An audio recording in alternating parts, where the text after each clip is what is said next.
ताजमहल के वो रहस्य क्या हैं जो 400 साल पहले से छुपे हुए थे, और उस टाइम में जब कंक्रीट या स्टील नहीं था तब यह भव्य मकबरा और यह 40 मीटर ऊंचा गुंबद कैसे बनाया गया। आज के वीडियो में आपको सब बताऊंगा।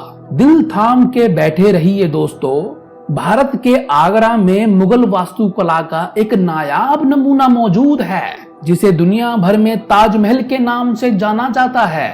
42 एकड़ में फैला यह चमकता हुआ मकबरा सुंदरता का प्रतीक है, लेकिन फिर भी यह एक दिल दहला देने वाली कहानी रखता है। 400 साल पुरानी ये इमारत अपने समय की सबसे बड़ी और भव्य इमारत हुआ करती थी। अब इसे दुनिया का 7वां आश्चर्य माना जाता है। इस भव्य इमारत को बनाने में 20,000 मजदूरों ने अपना खून पसीना बहाया, वो भी लगातार 22 वर्षों तक। यदि आज हम इसकी कीमत लगाएं तो ये कीमत से ऊपर होगा, क्योंकि मुगल वास्तुकारों ने अपने अविश्वसनीय कौशल के निशान छोड़े हैं, जिसकी प्रशंसा आज के शीर्ष इंजीनियर भी कर रहे हैं। इस इमारत को इस तरह से डिजाइन किया गया है कि मुख्य द्वार के पीछे से देखने पर ये काफी बड़ी नजर आती है, लेकिन जैसे ही कोई मुख्य द्वार की ओर बढ़ता है इसका आकार अपने आप ही छोटा हो जाता है। यह पहली बार नहीं था जब मुगल वास्तुकारों ने ऐसे अद्भुत तरीके अपनाए। चारों कोनों पर स्थित ये 4 खंबे सीधे खड़े नहीं हैं, बल्कि वे थोड़ा बाहर की ओर झुके हुए हैं, क्योंकि अगर उन्हें सीधा खड़ा रखा जाए तो दूर से वे अंदर की ओर झुके हुए दिखेंगे, जैसा कि आप मस्जिद के इस चित्र में देख सकते हैं। इन खंभों को बाहर की ओर झुकाने का एक और कारण था। यदि तीव्र भूकंप आए तो वे बाहर की ओर गिर जाएंगे, जिससे स्मारक सुरक्षित रहेगा। लेकिन क्या कारण था कि इसके वास्तुकार इसे इतनी दृढ़ता से सुरक्षित करना चाहते थे? यह सब सन 1607 में शुरू हुआ, जब इस पूरे क्षेत्र पर मुगल साम्राज्य का शासन था। उस दिन मुगल सम्राट शहाबुद्दीन मोहम्मद खुर्रम के सबसे छोटे बेटे की उम्र 15 वर्ष हो गई, और इस अवसर का जश्न मनाने के लिए आगरा किले में एक शानदार पार्टी का आयोजन किया गया। खुर्रम बादशाह का प्रिय बच्चा था, इसलिए उसके हर जन्मदिन पर उसे हीरे और सोने से तोला जाता था, यानी खुर्रम को उसके वजन के बराबर खजाना उपहार में दिया जाता था। लेकिन इस जन्मदिन पर कुछ और भी खास होने वाला था। सम्राट ने खुर्रम का विवाह अपने एक वकील की बेटी के साथ तय किया। उसका नाम मुमताज महल था। मुमताज और खुर्रम को पहले ही दिन एक दूसरे से प्यार हो गया। उस समय किसी को नहीं पता था कि ये प्रेम अनैतिक हो जाएगा। अगले 10 वर्षों तक राजकुमार ने अनेक लड़ाइयां लड़ी और विजय हुए, इसलिए बादशाह ने उन्हें शाहजहां की उपाधि दी, जिसका अर्थ है विश्व का सम्राट। शाहजहां की कुल 6 पत्नियां थीं, जो आगरा किले के हरम में रहती थीं। 6 पत्नियों में से शाहजहां मुमताज से सबसे अधिक प्रेम करता था, और यही कारण था कि उन्होंने अपना अधिकतर समय मुमताज महल के साथ बिताया। समय तेजी से बीत रहा था और 4 साल बाद यानी सन 1621 में मुगल बादशाह की मृत्यु हो गई। शाहजहां मुगल साम्राज्य में काफी प्रसिद्ध था और सम्राट का सबसे प्रिय पुत्र था। वह 7 साल बाद यानी सन 1628 में सिंहासन पर बैठा। पूरा मुगल साम्राज्य अपने नए सम्राट से काफी खुश था। ये वो समय था जब मुगल साम्राज्य अपने चरम पर था। मुगल साम्राज्य भारत, पाकिस्तान और अफगानिस्तान के कई हिस्सों में फैला हुआ था। शाहजहां सभी निर्णय लेता था, जबकि मुमताज महल पर्दे के पीछे से उसे सुझाव देती थी। लेकिन किसी को नहीं पता था कि जल्द ही यह खुशी का दौर मातम में बदल जाएगा। गद्दी पर बैठने के 1 वर्ष के भीतर ही मुगल साम्राज्य युद्ध की स्थिति में आ गया। अगले 2 वर्षों तक युद्ध जारी रहा और शाहजहां यहाँ भी विजय हुआ। लेकिन इससे पहले कि वह अपनी जीत का जश्न मना पाते, उन्हें बहुत दुखद समाचार मिला। मुमताज महल अपने 14वें बच्चे को जन्म देते समय बीमार हो गई और 17 जून सन 1631 को उनकी मृत्यु हो गई।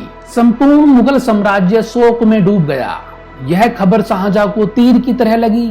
उसकी दुनिया पूरी तरह से तहस नहस हो गई। शाहजहां का पहला प्यार और उसकी सबसे प्रिय पत्नी मुमताज महल अब नहीं रही। ऐसा कहा जाता है कि इस दुख ने शाहजहां को अंधकार में ढकेल दिया। अगले 8 दिनों तक उन्होंने कुछ भी नहीं खाया और अगले 2 वर्षों तक ना तो उन्होंने कोई संगीत सुना और ना ही कोई इत्र का प्रयोग किया। मरने से पहले मुमताज महल ने एक चीज की इच्छा की थी। वो चीज थी कि उसकी कब्र दुनिया के सबसे खूबसूरत मकबरे के अंदर बनाई जाए। इस कार्य को पूरा करने और मुमताज महल की अंतिम इच्छा को पूरा करने के लिए शाहजहां ने अपना पूरा जीवन और धन समर्पित करने का निर्णय लिया। मुमताज महल की मृत्यु के 6 महीने बाद ताजमहल का निर्माण कार्य शुरू हुआ। पूरे साम्राज्य से लगभग 20,000 मजदूर, मूर्तिकार और शिल्पकार लाए गए थे। शाहजहां के आदेश पर बड़ी संख्या में सेनाएं आगरा लाई गई, क्योंकि मुमताज महल की कब्र यमुना नदी के तट पर मौजूद थी। इसलिए यहाँ दुनिया की सबसे खूबसूरत इमारत का निर्माण करना बहुत कठिन काम था।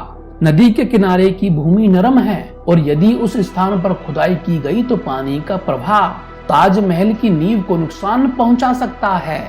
इस समस्या का समाधान के लिए मुगल इंजीनियरों ने कई कुएं खोदना शुरू किया। मजदूर तब तक कुआं खोदते थे जब तक उन्हें सूखी मिट्टी न मिल जाए। फिर इन कुओं को चट्टानों और मलबों से भर दिया गया और उसके ऊपर पत्थरों के बड़े बड़े स्तंभ खड़े कर दिए गए। इस कार्य को पूरा करने के लिए मजदूरों के साथ हाथियों की सेना का भी इस्तेमाल किया गया। मुगल इंजीनियरिंग की यह तरकीब काम कर गई और अब नरम जमीन पर चट्टान जैसी मजबूत नींव तैयार हो गई। नींव रखने के बाद अब समय था एक ऐसी इमारत का डिजाइन तैयार करने का जिसे पहले किसी ने नहीं देखा था। एक ऐसा डिजाइन जो सारे रिकॉर्ड तोड़ देगा। शाहजहां ने ताजमहल के डिजाइन के लिए अपने पूर्वजों की कब्रों से प्रेरणाएं ली थी। खंभों का विचार उनके पिता की कब्र से लिया गया था और भवन का मुख्य भाग दादा की कब्र से लिया गया था और अपने चाचा की कब्र से गुंबद का विचार लिया था। और जब इन सब चीजों को मिलाया गया तो एक खूबसूरत डिजाइन सामने आया। भवन संरचना के निर्माण के लिए उस स्थान पर लाखों ईंटें पकाई गईं। ये बिल्कुल भी आसान नहीं था और इस पर भारी मात्रा में धन खर्च किया गया। हर गुजरते दिन के साथ शाही खजाना खाली होता जा रहा था। शाहजहां को किसी बात की चिंता नहीं थी, वह तो बस इस काम को पूरा करना चाहता था। ऐसा कहा जाता है कि ताजमहल के निर्माण के दौरान इतने अधिक लोग लाए गए थे कि उनके कारण आसपास के क्षेत्रों में खाद्य आपूर्ति कम पड़ गई थी। मजदूरों की देखभाल के लिए शाहजहां ने आसपास के क्षेत्र से खाद्य सामग्री आगरा मंगवाई थी। वर्षों की कड़ी मेहनत के बाद इमारत का मुख्य ढांचा बनकर तैयार हो गया और अब इसे संगमरमर से सजाने का समय आ गया था। ये संगमरमर आगरा से 400 किलोमीटर दूर राजस्थान से लाया गया था, क्योंकि यहाँ का मकराना संगमरमर आज भी दुनिया का सबसे बेहतरीन संगमरमर का माना जाता है। शाहजहां ने मकराना संगमरमर का पूरा भाग ताजमहल के लिए सुरक्षित रख लिया था। इसका मतलब ये है कि जब तक ताजमहल की मांग पूरी नहीं हो जाती तब तक किसी को भी इस संगमरमर को खरीदने की इजाजत नहीं थी। हजारों हाथियों की मदद से हजारों टन संगमरमर राजस्थान से आगरा लाया गया। ताजमहल का गुम्बद इतना बड़ा है कि उसे देखकर ही उसके विशाल आकार का एहसास हो जाता है। आजकल इस तरह के गुम्बद को स्टील संरचना का उपयोग करके बनाया जा सकता है, लेकिन 400 साल पहले 40 मीटर ऊंचे गुम्बद का निर्माण करने के लिए उनके पास केवल पत्थर थे। मुगल इंजीनियरों ने इस गुम्बद के निर्माण के लिए जो तनाव गणना की, उसकी प्रशंसा आज भी वर्तमान इंजीनियर करते हैं। ताजमहल का अंतिम कार्य पियत्रादुरा की सजावट से किया गया था। पियत्रादुरा एक ऐसा शब्द है जो संगमरमर के अंदर मूल्यवान पत्थरों को काट कर और फिट करके जड़ने के लिए प्रयोग किया जाता है। संगमरमर को बहुत ही कुशलता से काटा जाता है और मूल्यवान पत्थर के आकार के अनुसार तराशा जाता है और फिर गोंद की मदद से इसे पत्थर के अंदर जोड़ दिया जाता है। ताजमहल के अंदर प्रयुक्त गोंद कोई साधारण गोंद नहीं था। काफी शोध और प्रयोगशाला प्रशिक्षण के बाद पता चला कि यह गोंद शीरा, नींबू का रस और मार्बल पाउडर को मिलाकर बनाया गया था। ताजमहल के नवीकरण कार्य के लिए इसी गोंद का उपयोग किया गया है। ताजमहल की खास बात यह है कि यह दिन में 4 बार रंग बदलता है। सूर्योदय से पहले यह काली छाया देता है। सूर्योदय के बाद इसका हल्का रंग पीला और गुलाबी हो जाता है और दोपहर में यह अद्भुत रूप से सफेद दिखता है, मानो नीले आसमान में एक सफेद मोती चमक रहा हो। और सूर्यास्त के समय पूरी इमारत सुनहरी दिखती है। 22 वर्षों के बाद सन 1654 में ताजमहल का निर्माण कार्य पूरा हुआ। शाहजहां अपनी प्रिय पत्नी के लिए दुनिया का सबसे खूबसूरत मकबरा बनवाने में सफल रहा। शाहजहां ने इस भव्य इमारत का नाम अपनी पत्नी के नाम पर रखा। मुमताज महल से प्रेरित होकर इस इमारत का नाम ताजमहल रखा गया। शाहजहां हर साल मुमताज महल की पुण्यतिथि पर यमुना नदी के रास्ते ताजमहल देखने आता था। ताजमहल का यह प्रवेश द्वार केवल शाही परिवार के सदस्यों के लिए बनाया गया था। प्रवेश भवन की दीवारों पर बेहतरीन मूर्ति कला का काम किया गया, जो राज परिवार की आंखों को प्रसन्न करने के लिए किया गया था। इस परियोजना के सफलता पूर्वक पूरा होने के बावजूद इसने मुगल सम्राट को बर्बादी की कगार पर पहुंचा दिया था।